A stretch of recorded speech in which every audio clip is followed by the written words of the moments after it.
going to go over the new DOE capability in RecurDyn V9R5.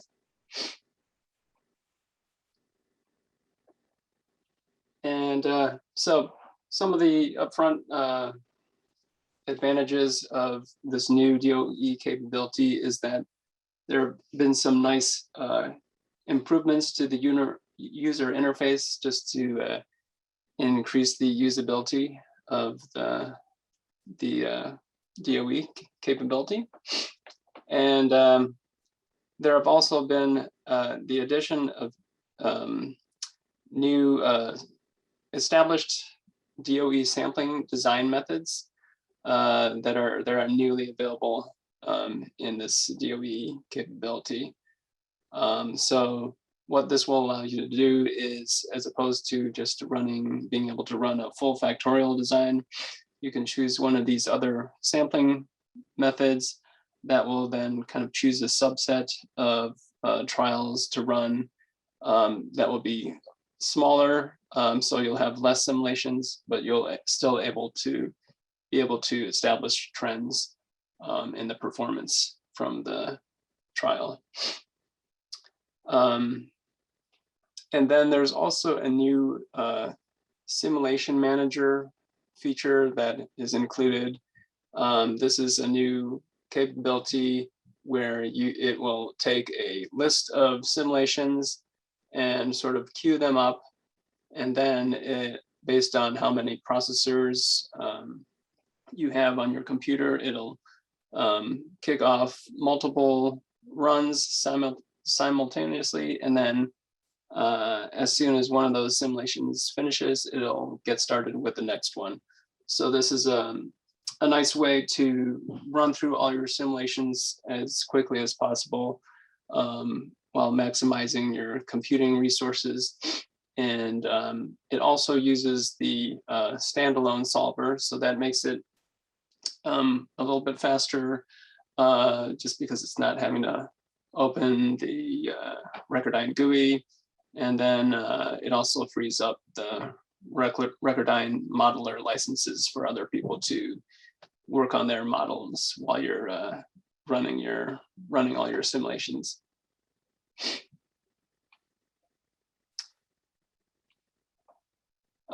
So we can just start off with defining what is the design of experiment, and that is it's a series of tests or simulations in which purposeful changes are made to the input variables of a process or CAE system so that the engineer may observe and identify the reasons for changes in the output response. And the reasons for making the enhancements to the new DOE capability is to make it easier for engineers to identify the important design variables in the MBD system, and also find the optimum design values for those variables, and then in the end to achieve robust performance for the MBD system. So I mentioned before, what's now available are some different methods for setting up the number of trials that are going to be run. And so, what's still included is the factorial design. And so that includes the full factorial design, which will use all the combinations of the factors and levels. There's also a 2-level full factorial design where you're only choosing the high and low values for each variable. And then there's also these response surface design options. This is where you can select factors and levels for fitting a second order response surface. So this includes central composite design and the box and Benkin design. And then there's also this random selection design method, which includes the Latin hypercube design method. And this is where it's choosing the maximum entropy sample space in the lattice space, while maintaining strength 1 or orthogonality.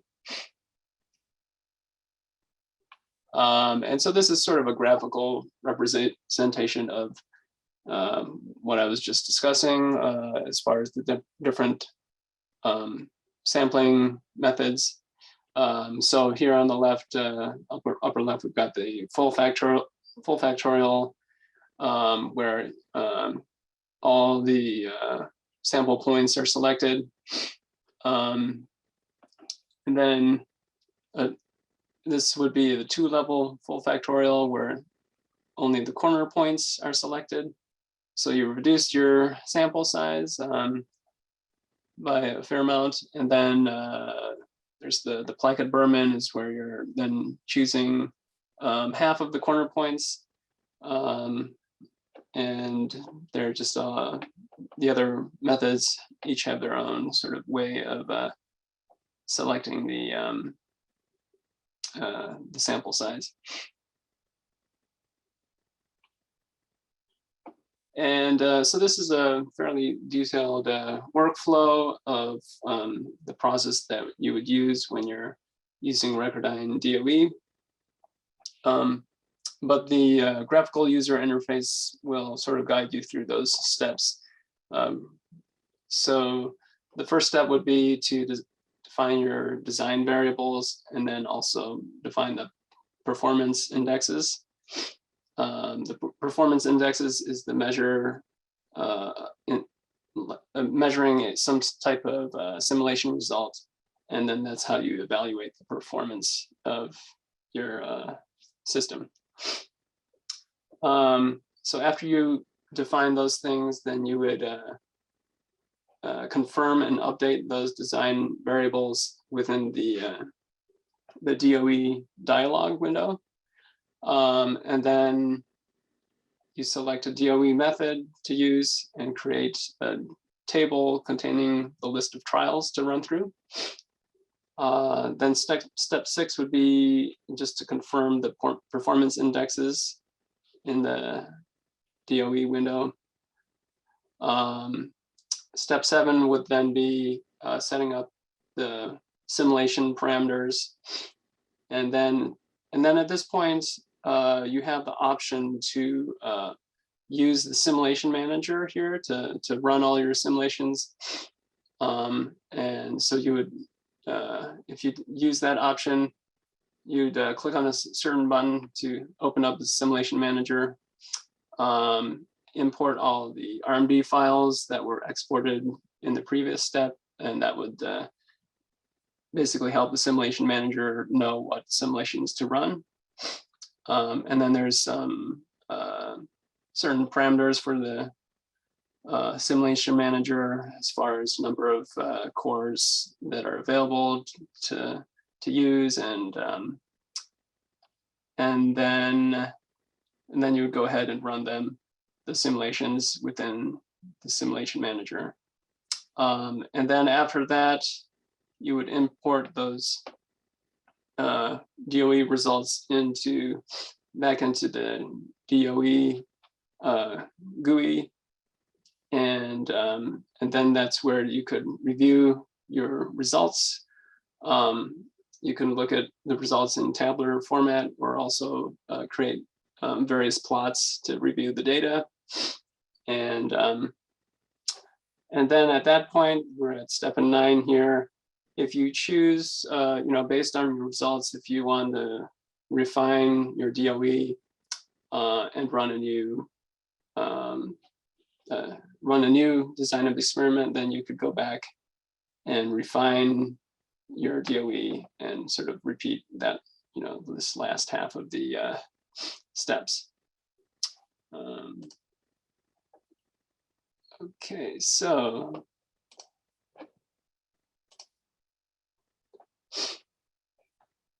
the first step would be to define the design variables. And so this is available from the sub-entity menu under the design study section. And you'd click on this DV button. And this would basically allow you to define a list of design variables. Each design variable will be based on a particular parametric value in the model. So we're assuming that the user has already created these parametric values and parameterized their model beforehand. So once they've done that, then for each design variable, you can just basically choose this parametric value here. And then there are other controls to set the range and basically the different values that will be used in the DOE.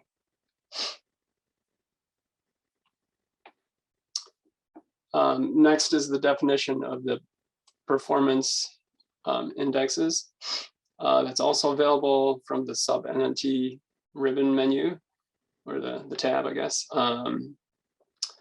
So if you just click on this PI button, it brings up the list of performance indexes, and then you can choose what type of performance index you want to create. The most common is to use the value of an expression as the output. And in that case, then you can go ahead and select which expression you want to use. And then there's certain treatments that you can use to grab the value from the expression. So you could, for example, you could choose to use the minimum value that the expression has, or the maximum value that it has throughout the whole simulation. And some of the other options, instead of expression, you can also choose a process net output. And so actually that's something that's used in the example we'll go through later. You can also use a scope output as well.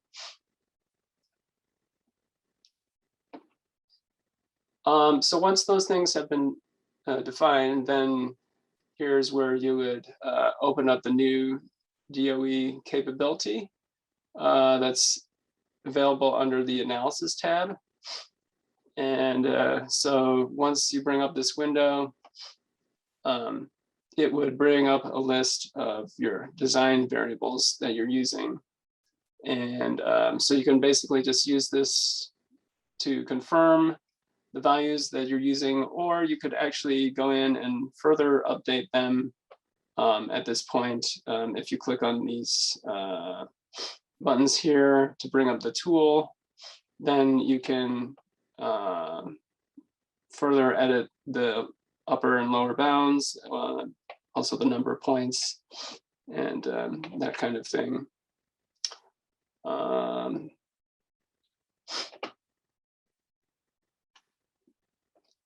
And then after you set all your design variables, then the next step would be to select your DOE method.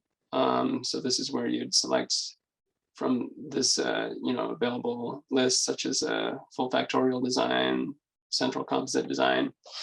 And then once you select that list, there's a button where then you would click called Create Table with DV, and that will basically create the list of trials that will be carried out based on the method that you chose.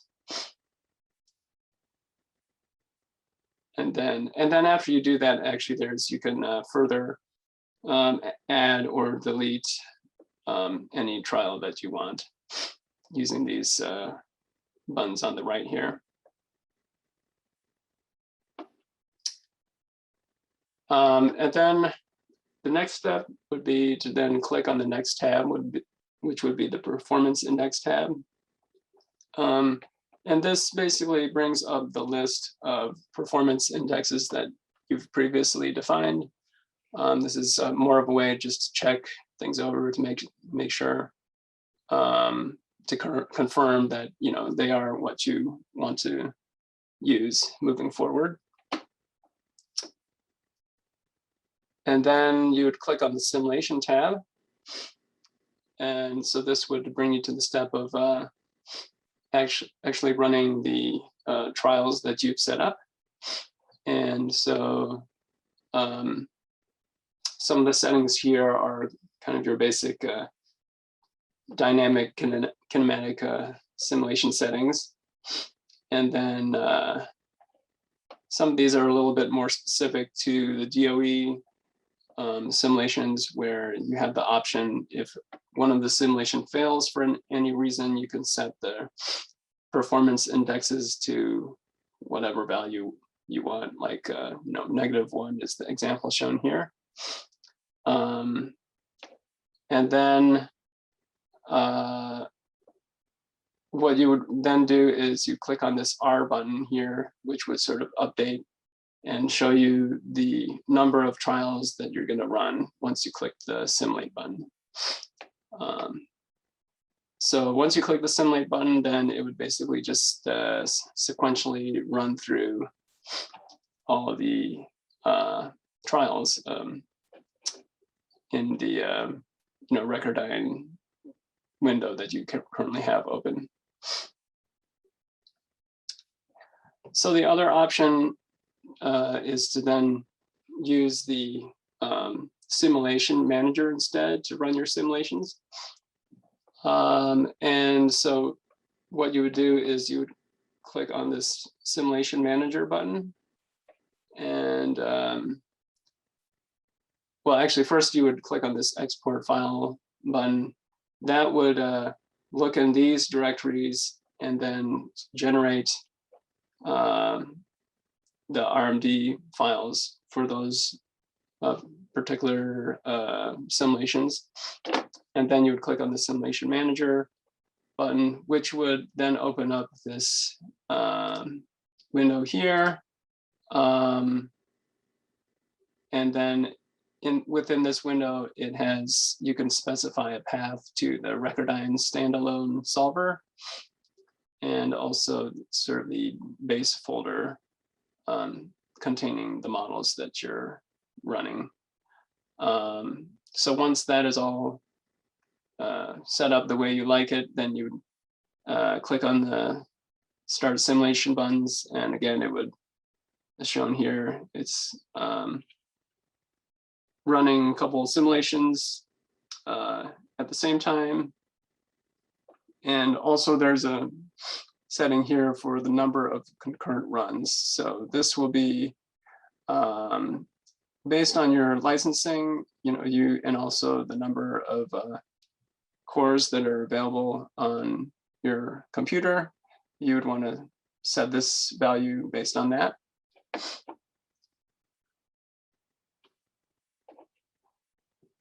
And also, as the simulations are running, you can right-click on the different trials that are running, and there are different options that you could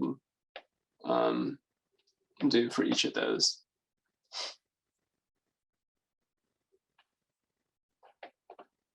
So once the simulations are complete, then what's displayed is the result sheet.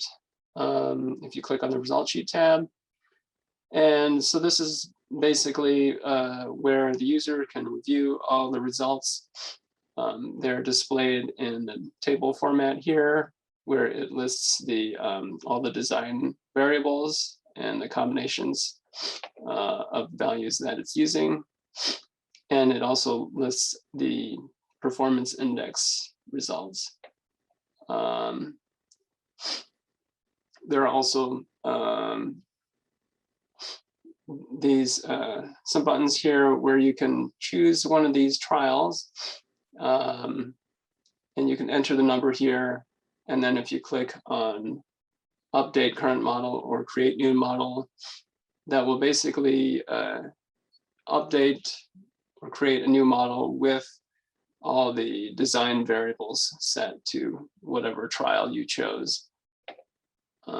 So if you found a good combination of design variables that gives the best results, you can quickly create a model, an optimized model. And then below here, at the lower section are various plots of the design variables and performance indexes. So these are the different plots that are available. So there's the design variable versus performance index plots. And so the user can analyze the effects of the design variables on the performance indexes. So this is the type of plot here that the user would see. And then there's the performance index plot, which plots the value of performance index for each trial that's run.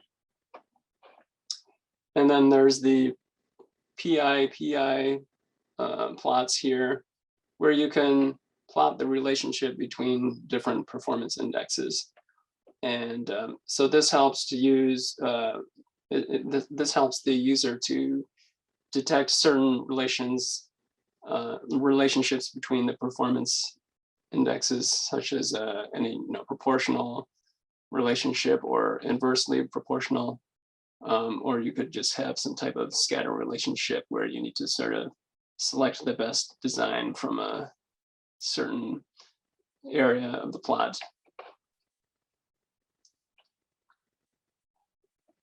So I'll go over an example of using the DOE, and the example is a satellite solar array deployment system, and it's going to use we're going to use the Box-Benken design method with 6 factors and 3 levels. So this is an animation showing a satellite with solar arrays that are deployed as is shown in this animation. And so the design goal here is to design an economic, efficient, fast, and safe solar array deployment system. The solar array system is controlled only with springs and dampers at these joints here to control the speed of the deployment. So that satisfies the economic requirement. All the arrays are deployed at once, so it's just a one-step deployment to make it efficient. And then we also want the deployment to happen quickly, but we also want it to be a safe deployment where the acceleration of any of the solar panels has to be less than or equal to 0.4 Gs.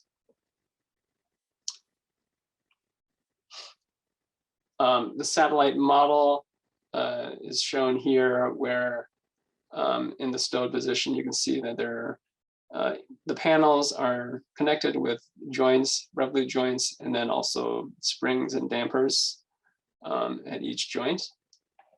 And then the design variables are the stiffnesses of the rotational springs as well as the damping. So we have a rotational spring here, and at the base of the arm, and then a couple more springs located as we go down to the end of the last panel. And then there's also some damping value applied to those rotational springs. And then the performance indexes that we're measuring in the simulations is the acceleration of these points in the system, and then also the time to deployment. So this is a measure of, or a plot of the angles between each of the solar panels.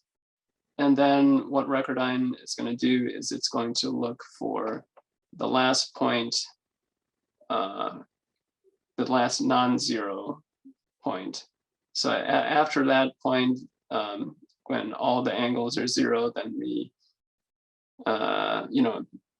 solar arrays are considered to be fully deployed at that point. And there's this is where ProcessNet is used to determine that point in time. So we're not going to actually go into detail about that, but that's just some background on that.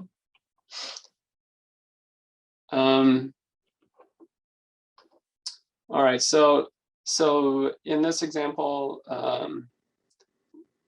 in this, once we bring up the DOE window, we have these particular values here for the design variables. And because the user doesn't really know beforehand, what values would be good values for these spring stiffnesses and the damping, we're just assigning a large range for each of the design variables. So there's a lower range, a lower value of 100 for the stiffness, upper range of 900 used for all 5 stiffness values, and then similarly a large range for the damping. And then the DOE method selected here is the box Venkin design.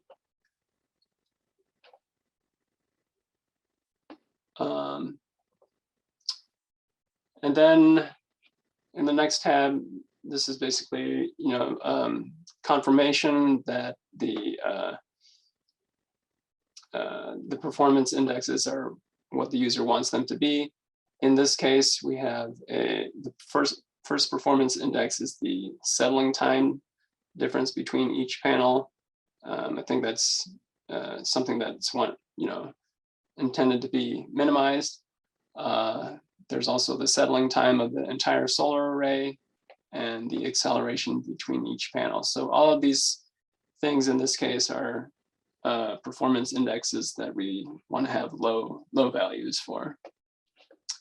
And then this next dialog just shows the simulation dialog used to kick off the runs. So once the user runs the simulations, they would look at these results here. And so what we're using here is the design variable versus performance index plots. And you can basically select all the design variables and just see what are the effects of changing those design variables on each of the different performance indexes. And so, for example, we can see here that for design variable 2, if you have a low level, that this creates a high value for both performance index 1 and 2. So then, based on that information, then the user can go back and modify the ranges and the values of the design variables to get a better performance from the system. So the adjustments that were made here were to basically kind of tighten up the range, but also, one of the examples we were looking at is that the second design variable needed to be higher, because when it had a low value, some of those performance indexes were very high, which was not good. So as we can see here, the lower bound for the second design variable is increased from 100 to now 500. And there are probably a couple other similar changes to the lower bounds here. So after the second DOE simulation is run, the user can use the PI performance index versus performance index plot to plot sort of the results and the relationships between some of the performance indexes. Here we're looking at PI1 versus PI3. In both of those things, we want to have low values. So in the plot, it's sort of a scatter plot showing just all the results from the trials. And we want to choose a value that's low for both the X and Y scale. And so the user can choose a point on the plot. And then when they do that, RecurDyn will highlight the particular trial in the result list. And then what the user can do once they find that good combination of design variables, they can then see that it's trial number 34. So then they can enter in trial number 34 in this text entry box here, and then basically update the current model with those optimal design variables. So once they've done that, we can see the results of the design improvement using the design of experiment. On the left here is the initial design, and then on the right is showing the improved design with the modified stiffness and damping values.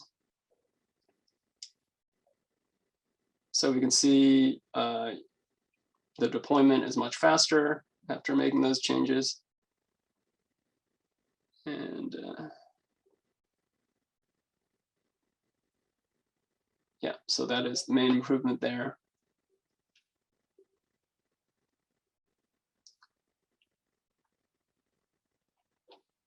All right, so in conclusion, the new RecurDyn DOE capability will help users more easily identify the important design variables and find the optimum design values for their MBD systems.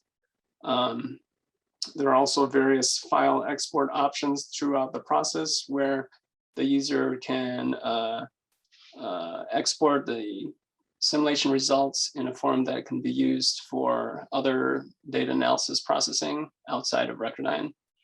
And as a result of all this, users will be able to achieve robust performance for their MBD systems.